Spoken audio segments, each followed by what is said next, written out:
Hey everybody, welcome to ChinFat. In this episode, I'm continuing my my film production series. We're still in the pre-production phase, and we're going to be jumping into what the first AD, the first assistant director, what their responsibilities are in pre-production. And the couple of things there, and that's going to be basically a script breakdown and scheduling as well. Preliminary scheduling are the two major responsibilities of the first AD in pre-production. So let's jump into this. Right, I'm just going to blast her with a big white screen here just to make you angry. But the first thing, but I'm using Photoshop here, but one of the key responsibilities of the first AD in pre-production, as it mentioned, would be perform a script breakdown. Now, what is a script breakdown? A script breakdown is where you figure out for each individual scene for the entire movie everything that you're going to need to get the movie produced.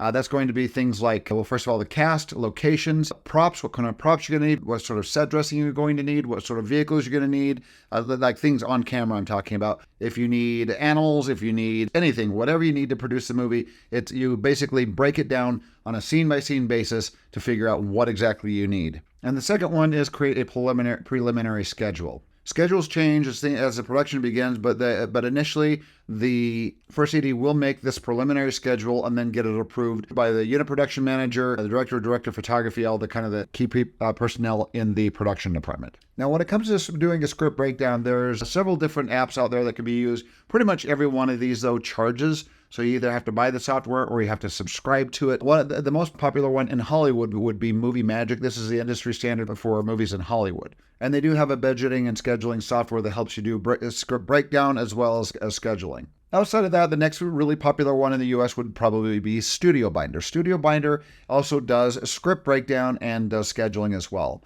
Another one that's used a bit more in Canada, but it's also used in the US, would be Celtx. Celtx is the one that I'm going to be showing you this, but the process is very similar no matter what software you decide to use. So once again, Celtx costs money to do the script breakdown.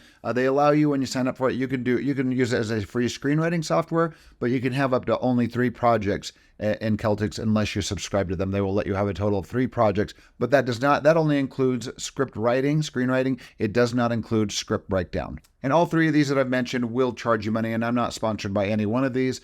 At the college where I teach, we use Movie Magic for the more advanced classes, but for the beginning classes, we use Celtx because it is a very easy software to learn and wrap your head around how to do a script breakdown and scheduling. So I already have a broken down script here, but I'm going to show you how to do this. Once again, you can use this as a screenwriting software, and it imports really easily and you just can move right into this script breakdown. But if you have a different software that you're using to write, if you're using something like Writer Duet, which is a really good free software, once again, they give you only 3 free screenplays, and then after that, you have to pay for them. And if you want more projects than that within Writer Duet, you have to pay for it. But whatever software you're using, you're going to want to export it out as a PDF, whether it be Final Draft, whether it be Writer Duet or Fountain, or just whatever screenwriting software you are using. So I'm going to go up to File, and we're going to do a quick export to PDF here. And I just downloaded the screenplay in PDF format. Celtx understands that really, really well. So we're going to go under Celtx here, and we're going to create a project. We're going to hit Create, and we're going to go Film and TV. We're going to import a Film TV script, and we're going to upload this. Here is my script. I'm going to select that and open it, and then we're going to create the project. The script is imported, and here it is being displayed in Celtx. So if we're going to start this process, let's talk about what the steps that the first AD will take in pre-production here.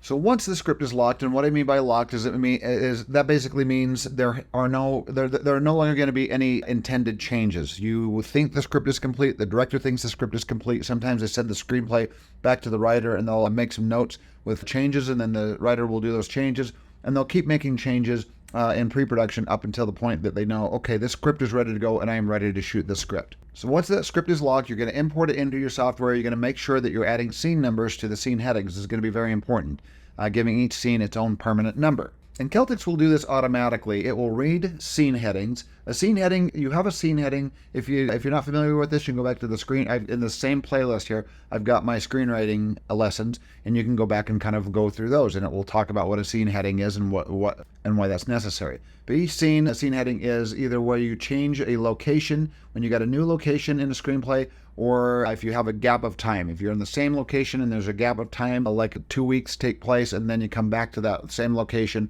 and that's the next scene, that's going to have a new scene heading. So the things that create a scene heading are going to be a change in location and a change in time. I'm going to move over to the side here. I'm going to increase my size so you can see this a little bit better. All right, so here we've got a scene heading. This is a short film that's called Cabe's Rift. If you were interested in watching that, you can just search it on YouTube and it will bring it up. Actually, on my channel, it will bring up Cabe's Rift. This is a short film that we shot for a 48-hour film festival, and we won some prize. We won some cash prize. I can't remember what it was. It wasn't best picture, overall picture, but we did win prizes for like best writing. I can't remember what it was for.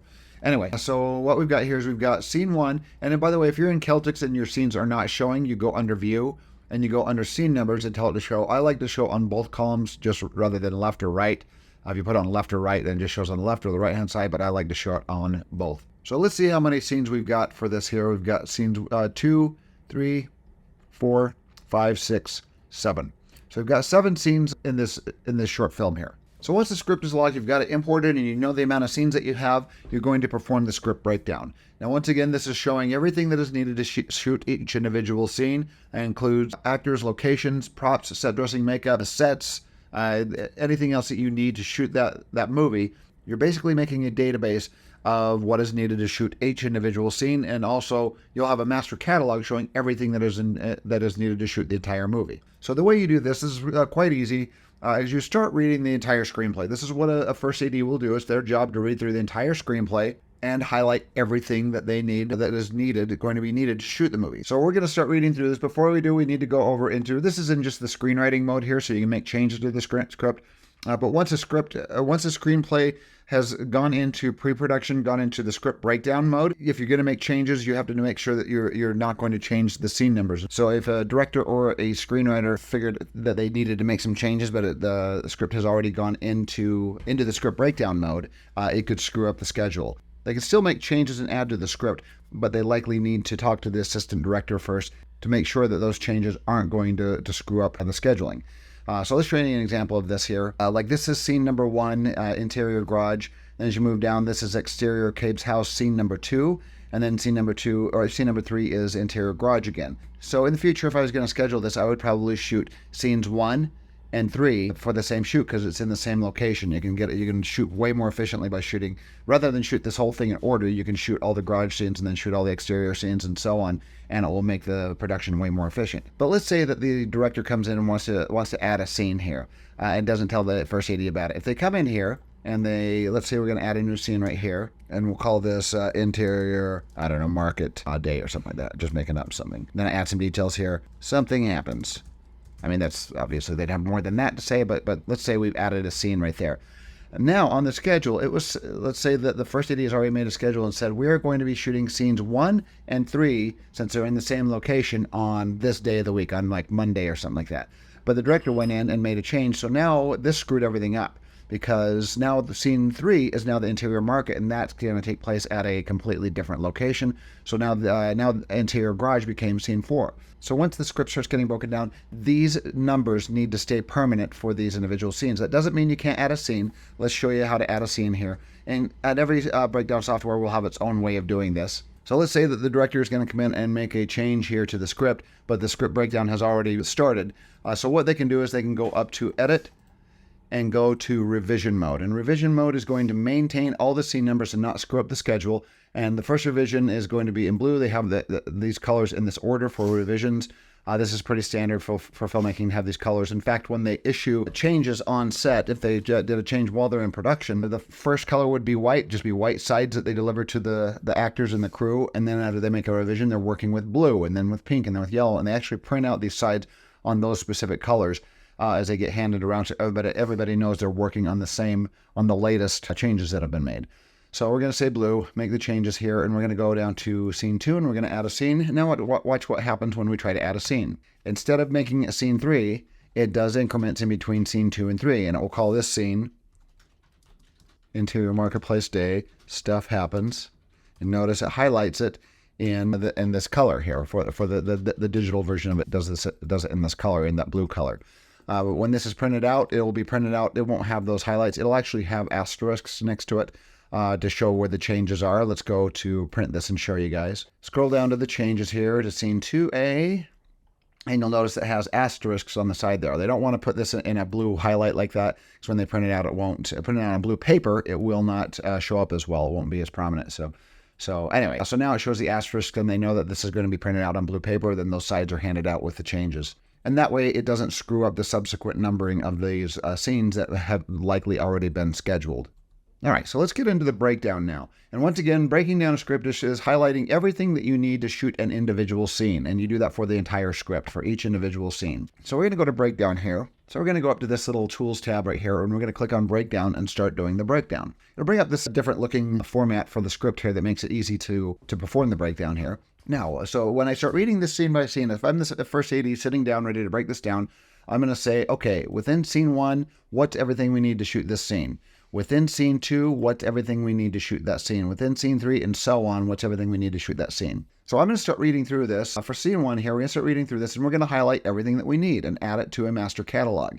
So interior garage night. So the very first thing that I need is a garage location, whether they do this on a soundstage and they build a set, or whether they do it in a location, which is like an actual garage, somebody's actual garage that you're renting or borrowing to shoot the film in. I'm going to highlight that and make that part of what we need to shoot the scene. And here are the breakdown items right here. We're going to click on this, and this is going to be a location. So I'm going to assign that as a location. Now, existing item, if we have the garage show up, again, we're going to tell it to use an existing item so it doesn't duplicate the garage and it won't have 2 garage locations in the breakdown. So I'm going to hit tag, and we'll add that to the master catalog. You'll notice under here, it has automatically added Melissa under the character category. So we know we need that character right there. The software knows that it needs that character because she has dialogue, so she's obviously in the scene, so it has already added that character for us. Now I'm going to start reading through the script here. We're going to say a man in his 40s sits at a workbench. So 2 things that we need right there is we need a man, and that man is Cabe. So highlight the character name, not the general title of the person. If they say a man, if they have that character's name, that's what you highlight. I'm going to highlight Cabe, and we're going to change this to a character, and we're going to, now it's probably, Cabe was already in here because it's probably already added him. If he had dialogue or something else later on in the screenplay, it's already added him. So I'm going to choose him as an existing item there to make sure it doesn't add 2 Cabes to the system here. So I'm going to hit tag, and now we have Cabe as an item that we need. And very specifically, we have we have Cabe as a character. So a man in his 40s, and it says in his 40s, so we can actually put some detail on this as well. You can open up these items under the master catalog just by clicking on them, and then you can put more description in here. So what I'm going to do is I'm going to just highlight this in his 40s, but I'm not going to tag this as an asset here. I'm just going to let go. It'll bring this up. When I do it as a breakdown item, I just hit escape. And now now it's highlighted. I can just right click on this and do copy. And I've copied that text. And now I'm going to go to the master catalog, click on Cabe, and I'm going to right click in here and paste that in his 40s. So they know when they're casting, they need to choose somebody that is in their 40s. But notice it didn't leave it as a highlighted. It just added that to the description of the character. Sits at a workbench. That is an item that we need right there. If this is going to be, let's say this is going to be on a soundstage and they're going to be building a set, that will actually be a set piece that needs to be built. So otherwise, they'll need to scout a location that will have already has a workbench there, or if you find a garage location and borrow a workbench or rent one from an equipment rental company that rents workbenches, you could go rent one and bring it there and have it there for the movie and then take it back when you're done. But we know that we need a workbench for this location. Let's say it's on set. We're gonna call this a set piece. We're gonna go down and say this is part of the set. The people who build the set and are gonna have to build a workbench as well. I'm going to hit tag, come down here, and Cabe is dressed in a dark blue work coat. So we're going to highlight that. That's an item that we need right there. Just the item there. We're going to tag that as this is going to be wardrobe. So this is part of wardrobe. And what you have under the art department, you have several different people working under the art department. But 3 very specific positions are going to be HMW that will show up on a call sheet. HMW is hair, makeup, and wardrobe. So we're going to put specifics if they need specific things done to their hair, makeup, and wardrobe. So we're going to say this is wardrobe. We're going to tag that. And now up here we've got a little bit more description, which drapes all the way down to his knees. So I'm going to grab that as part of the description. It wants to tag it. I'm going to say nope, and I'm going to hit escape on my keyboard.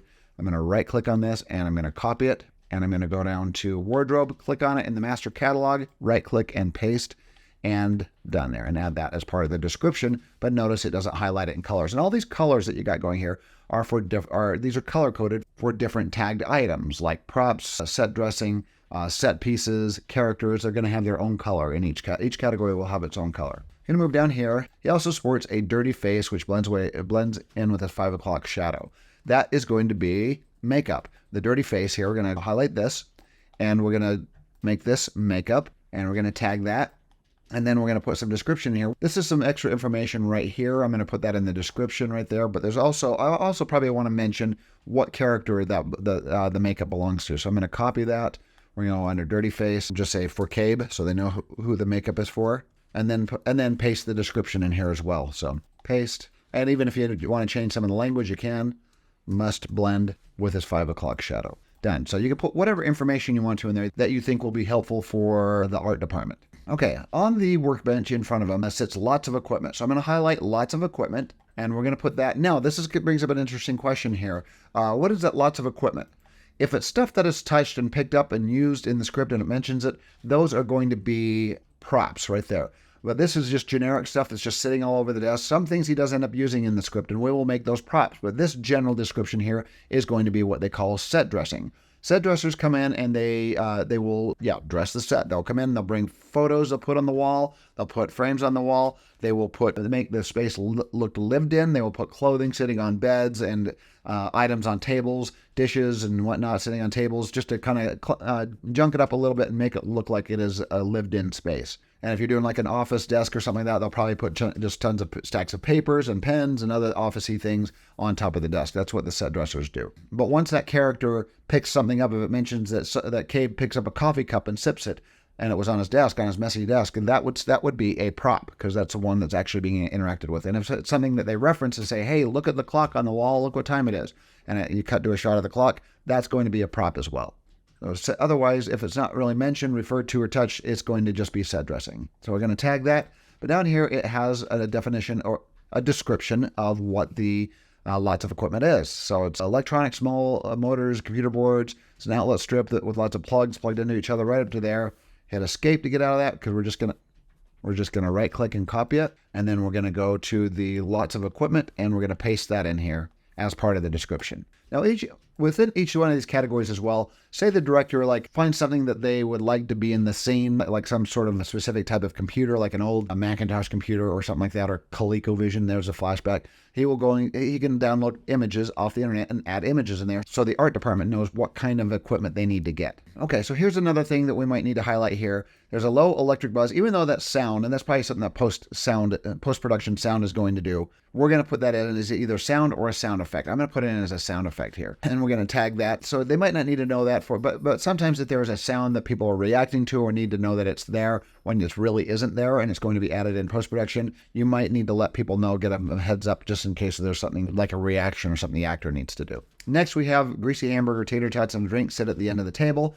And this depends on, this would be, is this set dressing or is this a prop? Well, later on, he grabs some of the tots and stuffs in his mouth. So that's going to be, those are going to be a prop. And that's probably, if he's going to be eating this stuff while he's working, you probably want this to be a prop so they can bring a fresh hamburger, tater tots here, and a drink. So he's not eating a hamburger that's been there for like hours and hours, and it's supposed to just look like it's a hamburger sitting there. So I'm gonna highlight this and a drink, all three of those, and we're gonna put those as a prop. Tag that, especially since he stuffs some tots in his mouth later on. Cabe intently works through the equipment, pulling some pieces apart and snapping others together. Sweat drips from his forehead. Here's another thing that we need right there, sweat, and that's going to be makeup. Tag that, and we might want to put this in as well as part of the description. Drips from his forehead. Escape, right click, copy, and we gotta also put who this is for Cabe. Right click and paste. Drips from his forehead. So some description as to what's happening in the scene. And where this is all being stored is going to be in a master catalog. And if you want to see that master catalog, you're going to go back to the main tab over here. We're going to click on Cabe's Rift here, and we're going to go to the catalog here. And this is going to show everything that we've added so far. We'll get into some more details on this in a little bit, but let's just show you the basics here. Here's your master catalog divided up into categories. I haven't finished breaking this down, so there's going to be more categories when I'm finished. But you can see the things that are added here. If you go to location, there's the only location I've done so far. There's all the makeup that I've done so far. There's all the props I've done so far. But this will be more of an extensive list once I'm finished with my complete breakdown. So go back to script, go back to breakdown. All right, so now I'm gonna go ahead and finish the rest of this. I'm gonna go all the way through the screenplay and finish this complete do the complete breakdown on this script, and then we'll come back and show you the completed breakdown, and then we'll move on to the next step. Okay, so we're back, and I've done the entire script breakdown here for this short film. As we scroll through this, you'll see how everything is highlighted, showing everything that we need to shoot the entire movie, scene by scene, on a scene-by-scene basis. And one thing that you'll want to know as well is when you're breaking down these characters and locations, one thing, if you're using Celtx specifically, one thing you want to be careful about is if you're adding a character here, and the character's have already been added in other scenes, if you highlight the character or the location, when it brings this up here and we tell it that, ooh, Bob is an animal. Yes, he is an animal. But if we go down and say that this is a character here, we want to tag this as an existing item so it doesn't add multiple Bobs. It's just the same Bob character that shows up in several scenes here. So I'm going to pull down existing item, and we're going to choose Bob, which is already chosen, and hit tag so it doesn't duplicate that. And that's important to do with location as well. When you choose something like garage, if the garage has already been seen, you tag it as an existing item rather than create a new item. So just to make sure that things don't double up there. In fact, if you go up here to the top on Celtx, you've got, this is your highlight mode here for breakdown, and this is your reports mode, which gives you a report of everything that you need here. It's just kind of a quick little report. You click on it, it generates this report, and it'll show scene by scene. This is the breakdown here now. Scene by scene, all the props and all the characters, everything that you're going to need, set dressing, special effects, wardrobe, makeup, etc., for each individual scene. So this is everything you need for this scene. This is everything you need for this scene. So as you schedule to shoot this, you're going to be able to know what are all the items you need to bring to set, the art department, all the things that people need to bring in the art department, hair, makeup, wardrobe, the property master who who is in charge of all the props, the set dressers who basically come in and dress the set and put everything on the set that's needed. This is everything right here. But this is a quick little report. It does not have the details on this. So if you want to see the details, you can go over to the side here. You'll notice it's kind of hard to see, but when you come up to this, you see this little slide tab come out right here. You can just click right on this three dash line there, and it brings it out. And to get out of that, it's kind of weird. You have to hit escape to get out of that, or click over here in a blank area. We'll get you out of that menu as well. So click over here, or just hit the escape key, and it gets rid of it. But yeah, if you go over here, we're going to find our master catalog. If we go under catalog, and once catalog is loaded, let's click in here and get rid of the little side menu there.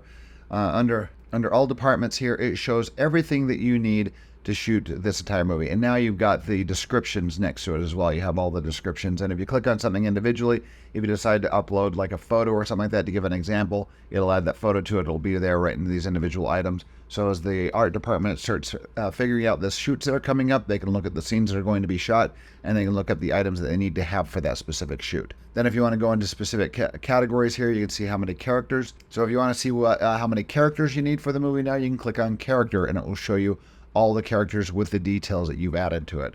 Same as props. Here's all the props you need for the entire movie. So this we have done here. We've performed the script breakdown, showing everything that's needed to shoot each individual scene.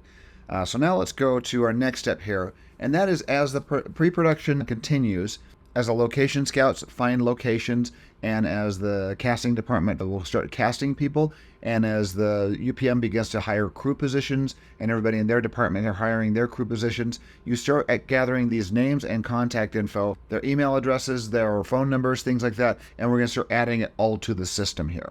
This is going to make it really easy once production begins to start calling everybody to set for the proper scenes that are going to be shot in the upcoming weeks and months. So we go back to Celtx here, and we are right now under the catalog view right here. So this is where you add the locations. There's a different tab here for cast and crew, which is right here, but locations is found under the catalog here. So we're going to go down to location here. And let's say that some of these locations have been found. Let's say that they are building a set for the garage, but for the exteriors at the home, they're going to be shooting in somebody's actual house. So this is a location shoot. This is a set shoot. Let's say the patent office is a set shoot, and the living room is a location shoot. They're going to be shooting in somebody's living room. They're going to be shooting exterior somebody's home, and they are going to be shooting on a set in a garage and for the garage, and on a set for the patent office. Earlier I talked about the difference between location shoots and set shoots. So let's say the Cabe's house has been chosen and they know where they're going to be shooting. You'll probably want to upload an image of the location where you're going to be shooting of the home so people recognize it as they show up to set. So you can click on the little plus here and you can find that picture of the place that's been right here, the place that was chosen. You hit OK, it uploads it as a thumbnail there. You can click on this and you can view the home there. So if you're trying to find a location, you know what it looks like, you have the address.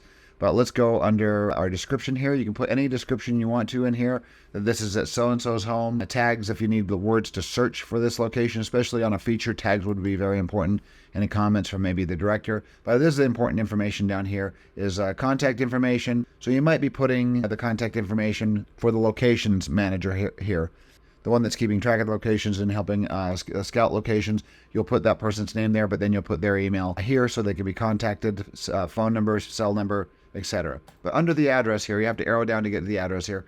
Now you will put the address in here, and this is what's really important. This is going to be put on the call sheet later on so people know where they have to show up to for that day on the production. So I'm going to put 555 Happy Way, Salem, and then whatever state, Alabama, and whatever address there. So, and it will bring up a Google Maps thing here. Anyway, so after we put that address in here, is there really a 555 Happy Way? I don't know. So this saves dynamically. I don't have to do anything to save it. And we're going to go under our next location. And once that location, if this is a soundstage, I'm going to put the address for the soundstage here. So I'm going to add all the information on all these locations here. And then I'll come back and show the next step. All right, so now I'm back and I've got all the addresses put into these specific locations. And next thing that we're going to do is start adding the cast and crew. So I'm going to go up to the little pull-out menu here and go to cast and crew. And right now it says this project does not have any items, so we're going to start adding these. If we go back to the catalog here, the catalog shows how many people we have. We have 1, 2, 3, 4, 5, 6, 7 people to cast here. So we're going to say these people start getting hired. So I'm going to go back to the cast and crew page here, and we're going to add our cast members here. Let's say the first one we hire is as Cabe's role here. So I'm going to say we've hired Tom Cruise as the head actor here. So Tom Cruise is going to be our principal actor here, and he's going to play Cabe. So I'm just going to hit OK, and we're going to click on this, and we're going to add the contact information for Tom Cruise. If it's relevant, you can fill out all the address information, but the most important stuff down here is going to be the name, Tom Cruise, and then the email address. We'll just say tom.cruise@cabe.com. We'll pretend like we made our own domain for this production here at cabe.com. So don't email this. I don't know who it is. I don't even know if this exists. But you can put their phone number, cell phone number, and etc. So let's add one of the other principal casts. Let's just say we cast the role of Melissa here. So I'm going to go up to, and once again, you can put actor photos in here. So I'm going to put do an additional character here, or actor that we've hired, and we're going to say Jennifer Aniston. But she's going to be a principal. She's going to be a principal actor, which is the main actor. We're going to hit OK, and we're going to click on her name. And once again, we're going to fill out this information, upload a photo if we wish. Moving on down, we're going to go to character roles, and we're going to assign her as Melissa. You can put things like available date and available end, so when you're scheduling, you know when their available dates are, so you can coordinate everything. But down here, address if we need it, but really important is going to be name and email address. So we've got our name and email address added there. You can even go down under physical description, wardrobe sizes, and budget. We're not really getting into budgeting right now, but this is more the kind of technical parts of just getting your movie scheduled here. So because Celtx is also a budgeting software as well. So I'm going to go ahead and get the rest of these cast members put in there. There's 7 of them total. Then we'll come back and kind of look at what we got. Okay, so we've got all the actors in here now. We've got all the actors' contact information, and we've got them all assigned to a specific character as well. So they have their character roles, and they're ready to go. So the most important things to put, once again, would be their name, the actor's name, obviously, their character roles, and their contact information. Of course, if you're doing a larger production, of course, it's going to be important to put their start dates, their end dates, so those can be arranged and they can be coordinated and added to the scenes on the proper dates that they need to be there. Now we're going to go to crew, and we're going to start adding crew members here. So this is going to ask different departments if their director is going to be in the production department. So we need to put the name there. So we'll say this is directed by Steven Spielberg. There we go. A different Steven Spielberg. And he's going to be in the production department. We're going to hit OK. We can click on the name now, and we can go down and add the full name. We can add the tags, of course, for searching. But department, the important ones are going to be the department, of course, end dates and available dates. And then we're going to put the name and email address. Phone number, of course, but right now we're just going to put the name and email address. All right, so that's the email address there. I got a little typo there, whatever. But let's say that's the email address, and we're going to move on to other crew members. Let's show you some other ones here. Of course, if you do a first assistant director, that's going to be under the production department. A producer will be under the production department as well. As you move on to different departments here, and let's say we hire our director of photography. So that's going to be the camera department. We're going to put the name, Roger Deakins. Hit OK. Going to go into that, and we're going to put the same thing, email address, contact information, and so on. And one other important thing here is to add the job title under that department. Under the camera department, this guy is going to be the director of photography or cinematographer. So I'm going to add just a few other positions. This will be, depending on your project, could be anywhere from like 5 to 10 people on up to 30 to 40 to 50 people, depending on the size of the production. So I'm going to get a few more crew members added, and then I'll come back and show you. Our progress from there.